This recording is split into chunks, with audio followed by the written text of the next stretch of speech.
السلام عليك يا أبا عبد الله. اعوذ باللہ من الشیطان اللعین الرجیم. بسم اللہ الرحمن الرحیم. میرے واجب الاحترام مومنین و مومنات، السلام علیکم ورحمۃ اللہ وبرکاتہ. مومنین کرام، مشکل ترین دور ہے، انسان مشکلات میں گھرا ہے، اور ان مشکلات کی وجہ سے انسان خودکشی کر رہا ہے. خودکشی انسان جہاں اور پریشانیوں کی وجہ سے کر رہا ہے، وہاں اکثر لوگ معاشی حوالے سے پریشان ہیں، رزق کی تنگی کی وجہ سے خودکشی کر رہے ہیں، اخراجات زیادہ ہیں، آمدن کم ہے. سوال ہے کہ یہ مشکلات دور کون کرے گا؟ تو یقیناً مشکلات سے نکالنے والا، رزق دینے والا پروردگار ہے. تو پروردگار کی طرف رجوع کریں، گناہوں سے معافی مانگیں، آئندہ گناہوں سے بچنے کا وعدہ کریں، خدا کی حمد و ثنا کریں اور خدا کے بابرکت اسماء کا ورد کریں تو انشاءاللہ مشکلات دور ہو جائیں گی.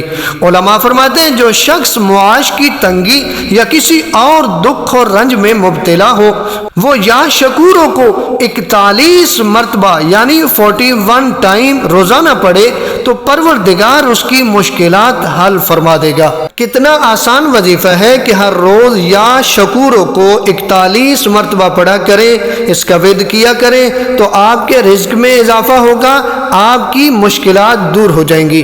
بڑھتے ہیں ماہ مبارک رمضان کی 27ویں شب کے اعمال کی طرف.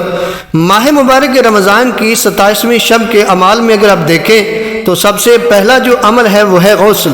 اس رات کو غسل کریں، اور منقول ہے کہ امام زین العابدین علیہ السلام اس رات میں پہلے سے پچھلے پہر تک اس دعا کو بار بار پڑھا کرتے تھے جو آپ دیکھ رہے ہیں: اللہم ارزقنی التجافی عن دار الغرور والانابۃ الی دار الخلود والاستعداد للموت قبل حلول الفوت. یہ دعا بار بار امام زین العابدین علیہ السلام شب 27 کو پڑھتے تھے.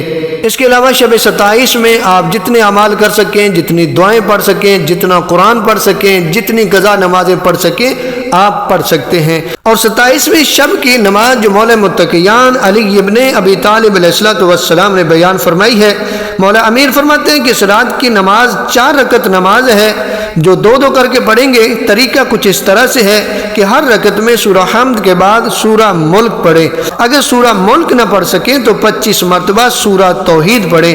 امیر کائنات علی ابن ابی طالب علیہ السلام نے فرمایا کہ اس نماز کے پڑھنے والے اور اس کے والدین کے گناہوں کو خدا معاف فرمائے گا. نبی اعظم صلی اللہ علیہ وآلہ وسلم فرماتے ہیں کہ جب 27واں دن ہوگا تو تمہیں تمام مومنین و مومنات کی نصرت و مدد اور 70,000 عریان لوگوں کو لباس پہنانے، میدان جنگ میں 1000 جنگجو کی خدمت اور انبیاء پر خدا کی نازل کردہ ہر کتاب کی تلاوت کا ثواب خدا عطا فرمائے گا.